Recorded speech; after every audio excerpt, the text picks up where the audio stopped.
Greetings Tubaneros. This is a response video to user International Soviet on the future of a post-socialist Cuba.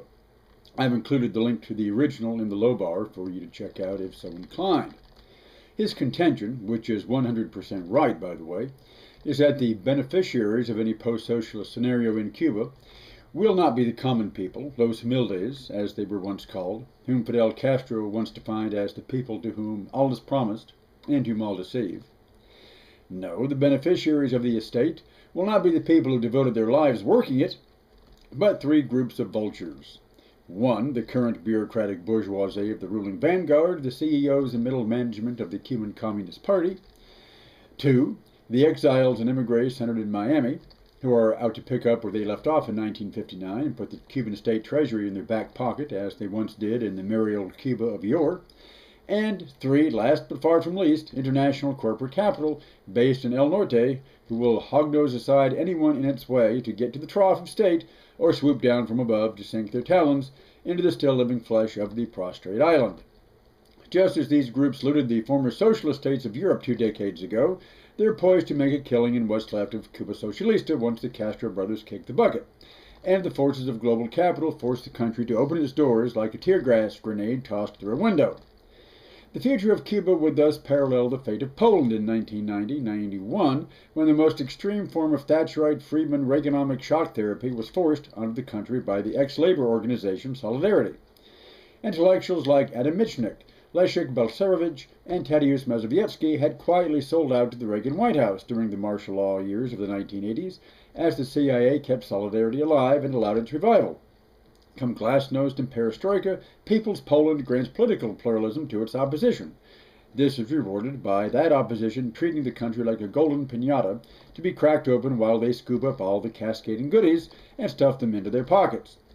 A policy of import substitution and state disinvestment reduced the economy to pre-industrial levels, resulting in mass unemployment unseen in that country since World War II. The only thing stopping the economy's complete collapse, worse than Greece today, was the immigration of at least 1 million, probably 2, of its young workforce abroad, just like their great-grandparents 100 years ago, sending money back to the old folks at home so they wouldn't starve or die of disease, as their pensions and benefits are slashed like a screaming teenage girl in a Freddy Krueger movie.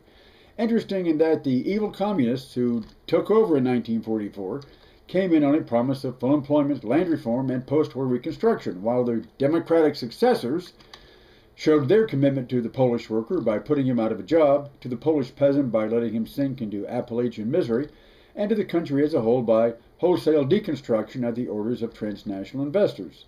Poland now has the widest gap between rich and poor in the EU, with a prospering first world, a swelling third world, and a contracting middle. So congratulations, Poland! You've just become Cuba, circa 1956. Well, this is the future envisioned for Cuba Socialista. Pardon me while I choke. Ah.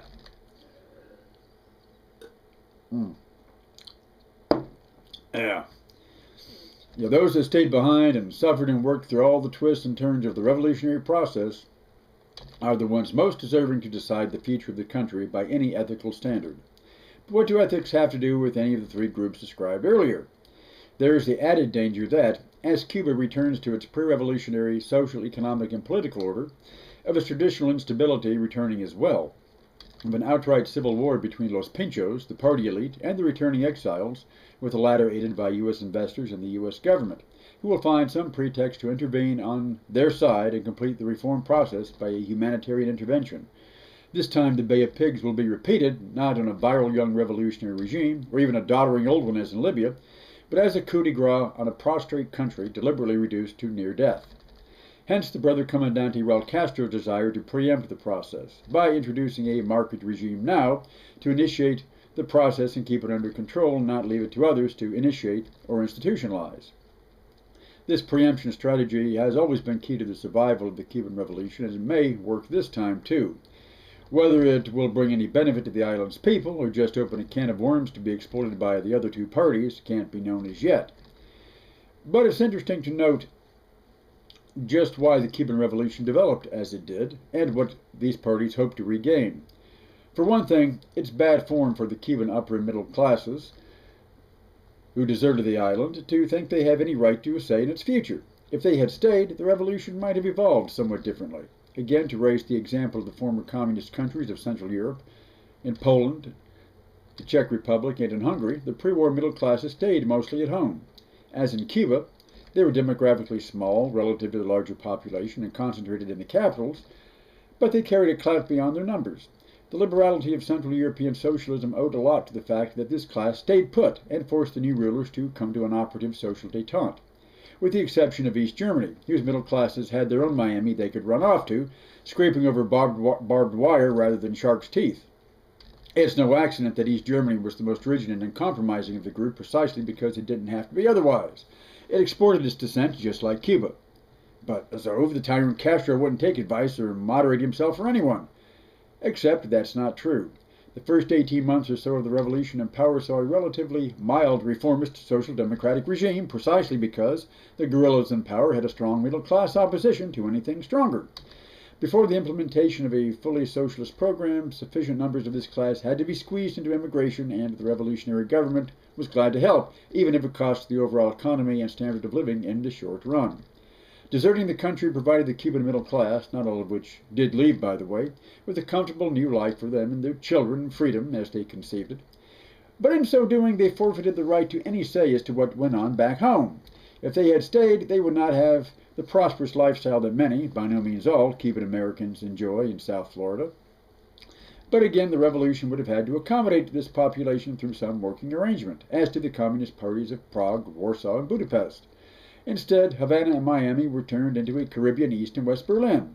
Thus, there was no reform socialism with the human face, no danger of an anti-Stalinist revolt or a solidarity movement, as these exports took their assets and their dissent with them. Another related question is, why didn't the U.S. do more to promote democracy in Cuba before the revolution? Why was it so complacent when Fulgencio Batista overthrew the scheduled elections of 1952? For that matter, why was the Cuban business class so apathetic too? If they'd put a tenth of their energy into opposing Batista that they did Castro, Fidel wouldn't have been around 50-plus years later, retiring as a leader maximo. Well, the answer is found in the preceding decade, when the Cuban Revolutionary Party, or Atentacos, were in power. They were formed during the first Cuban Revolution of 1933, aborted when Fulgencio Batista made his first military coup with the backing of the U.S. Embassy and the U.S. fleet out in Havana Harbor. After World War II, Cuban democracy began an 8-year comeback. But it quickly fell into a black hole of graft and crony capitalism. President Prio Socarrás was probably the most corrupt president in Cuban history, all the while mouthing the most idealistic platitudes of freedom, democracy, and social justice. Few were really that sad to see him go when Batista threw the Democratic Revolutionaries out a second time. But there's more. The Atentacos were serious about the presidential election of 1952, and they put together a populist, social democratic reform platform based on ideas that had been circulating for some 20 years. This was in response to their party rivals, the Ortodoxos, of which Fidel Castro was a leading member. Among these campaign planks were, when the public interest demands it, the states may nationalize lands, industries, public services, and any other economic activity, managing them on the public's behalf. Considering latifundium, concentrated land ownership, one of the country's fundamental ills, it is to be eliminated as a form of ownership, replaced with a system of small producers associated cooperatively for working the land with legal limits set to the amount of land for various types, like sugar plantations and cattle ranching, where large properties take up most of the best land. Public housing, the right to strike, and full employment are guaranteed as legal rights. And there is to be public funds for new schools and the elimination of illiteracy, as well as a social medical service with the obligation to pay based on income, with care free to those at poverty level. There's also to be state regulation of all commerce in food, drugs, medicines, and cosmetics. Well, this being the height of the Cold War, with McCarthyism running rampant over the landscape, you can bet the private investor classes in Cuba and the USA weren't going to stand for this antechamber to communism via fussy-headed liberals babbling about the health rights of old black women. Rather than wait for disaster at the polls, as in Chile, they urged a preemptive coup in Cuba of 1952. This was abetted when the state of Florida closed down Miami's casinos earlier that year. Meyer Lansky and Lucky Luciano met at Batista's house in Daytona Beach, along with other Cuban politicos and the Cuban Army's tanquistas, the top brass hardliners favored by the U.S. Army, which had just signed a mutual defense pact with their Cuban counterparts. There the deal was struck to not only preempt the Atentacos, but spread Cuba wide open for large-scale gambling penetration by returning Batista to power. Lansky personally delivered a $250,000 payoff to President Prio Socorros to make sure it would happen by him stepping aside. Thus, it was no wonder that when the rebel army overthrew this corrupt regime in turn, the revolution's leaders believed that they had to go even farther than the Atenago's middle-class socialism to set things right. The war is over, Raul Castro said in 1959. Now it's the revolution. And Big Brother Fidel added, this time the revolution is real. That promise was fulfilled. There was nothing hidden, no deceit there. Some of you might recall Castro's words spoken in May of 1959 that echoed the Atenago platform of 7 years earlier. Our revolution is neither capitalist nor communist. Our revolution has a distinction of its own. We as humanists want to liberate men from dogmas and free his economy and society without terrorizing or binding anyone. We have been placed in the position to choose between capitalism, which starves people, and communism, which resolves the economic problem but suppresses the liberties so greatly cherished by man. Without social justice, without the satisfaction of man's necessities, neither liberty nor democracy is possible. Does that sound just too ironic for words coming from him? Well, if socialism and democracy went their separate ways, it's due as much to the property classes and mafia and old labor bosses as anyone who had had no use for democracy before, but now found it a very convenient tool to block the revolution's social program. So we know what kind of democracy is planned for the island if such folk have their way, the kind represented by Paul Ryan and Leszek Bolszewicz, to return the island right back to 1956 and to Poland in 1992. If history is first tragedy, then repeats itself as farce. The third strike is an outright crime. 3 strikes and you're out. Isn't that what the law says? Well, the law for you and me, those to whom all is promised, yet whom all deceive.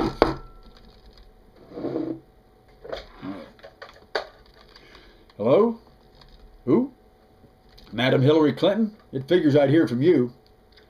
Do what? You want it known that the USA has plans for post-Castro, post-communist, post-totalitarian Cuba too? Well, we all know that. Washington lost a satellite regime 53 years ago and just wants it back. Oh, you've only got the interests of the people at heart. I know that too.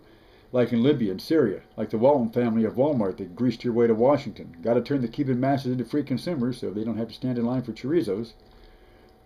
Because they're still a bunch of saps to whom all is promised and whom all deceive.